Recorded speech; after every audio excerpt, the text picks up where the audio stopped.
여러분 안녕하세요. 11월 24일 수요일 김수정의 프리마켓 다이어리 시작하겠습니다.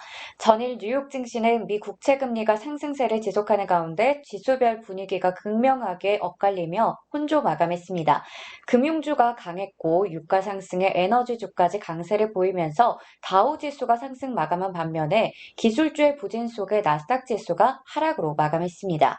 한편 추수감사절 휴장을 하루 앞둔 오늘 수요일 개장 전 분위기를 체크해 보면요. 대형 기술주를 향한 매도세가 지속되는 만큼 주요 지수 선물들은 일제히 하락하고 있습니다. 한편 어제 미국 백악관에서 전략 비축유 5천만 배럴을 방출한다고 밝혔음에도 불구하고 2% 넘게 상승 마감했던 국제유가는 현재 보합권에서 등락을 보이면서 78달러 선을 유지하고 있습니다. 그리고 10년물 국채 금리는 소폭 내리면서 1.65% 유지하고 있습니다. 오늘은 비트코인의 가격도 2% 가까이 하락하는 등 주요 지수 선물과 금리, 비트코인 모두 하락불을 켜고 있습니다. 자, 그러면 본격적으로 오늘 개장 전의 이슈 종목들 확인해 보겠습니다. 먼저 에너지 관련주 중에서도 쉐보론 가지고 왔는데요. 현지 시간으로 23일 조 바이든 미국 대통령이 유가를 낮추기 위해서 전략 비축유 5천만 배럴을 방출하겠다고 밝혔습니다. 더불어 한국을 비롯해서 중국과 일본, 인도, 영국 등도 이에 동참한다고 설명했는데요. 그럼에도 불구하고 23일의 국제유가는 2%대 강세를 보이면서 에너지 관련주들의 주가를 끌어올렸습니다. 이에 이어서 오늘도 국제유가가 좀 보합권에서 등락을 보이고 있는데요. 한편 어제 강하게 올랐던 에너지 관련주들은 오늘 좀 개장 전에는 엇갈린 모습을 보이고 있습니다.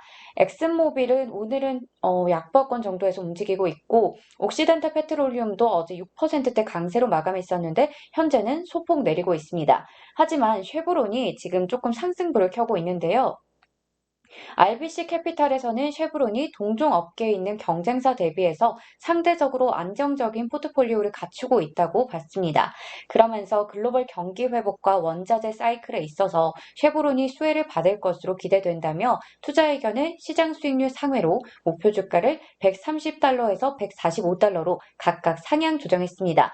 오늘은 이 영향을 받으면서 쉐브론의 주가는 좀 눈에 띄는 모습을 보이는 것 같습니다. 이어서 올해 강력한 실적 턴어라운드가 기대되고 있는 부킹홀딩스 보겠습니다.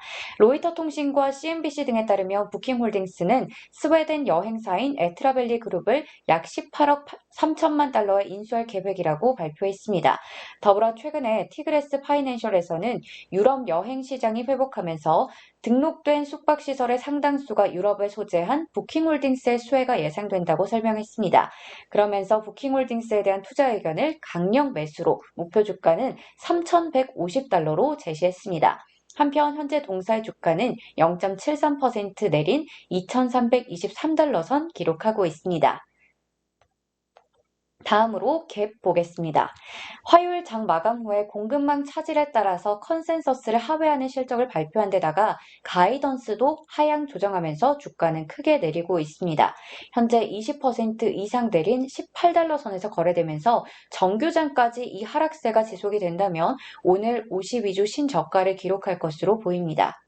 한편 갭뿐만 아니라 이번 주에 실적을 공개했던 의류, 소매, 유통 관련주들의 주가는 대부분 부진했는데요. 코로나19 확산으로 지속된 공장의 폐쇄, 항만 혼잡, 선박 비용의 급증, 인력난 등 공급망에 따른 이슈 속에서 노드스트롬이 27% 넘게, 아베크롬비앤 피치도 어제 이어서 오늘도 하락하고 있고요. 어바나우 피터스도 지금 9%대로 하락하면서 모두 지금 주가는 하방 압력을 받고 있습니다. 나이키도 1% 이상 하락하고 있습니다. 그런가 하면 월스트리트 저널과 블룸버그 통신 등은 최근 세계적인 공급망 차질이 정점을 찍고 나서 최악은 벗어난 것으로 보인다고 전하기도 했는데요.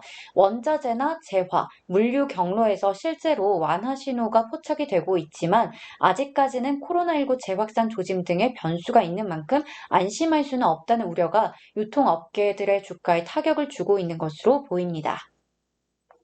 마지막 종목은 장전의 실적을 공개하고 주가 상승하고 있는 농기계 관련 업체인 디어앤컴퍼니 보겠습니다. 매출은 약 102억 달러 정도로 월가 예상치였던 104억 4천만 달러 대비해서 낮았습니다. 하지만 EPS가 4.12달러로 월가 예상치를 웃돌았고요. 더불어 자사의 제품에 대한 견고한 수요 덕분에 한 달간의 파업으로 인해 발생했던 충격을 완화할 수 있었다고 밝혔습니다. 이로 인해서 동사의 주가는 현재 3.64% 상승한 362달러 선 가리키고 있습니다. 여기까지 오늘 장전의 이슈 종목들 살펴봤습니다. 한편 오늘은 3분기 GDP가 나오는 만큼 많은 관심이 여기에 몰려 있는 것 같은데요. 3분기 GDP가 나오고 나서 시장의 움직임도 끝까지 챙겨보시길 바라겠습니다.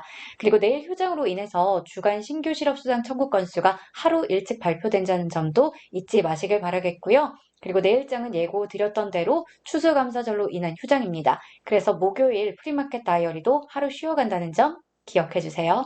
그럼 여러분, 오늘장도 힘내셔서 대응 잘 하시고요. 우리는 금요일 밤에 다시 만나요. 안녕!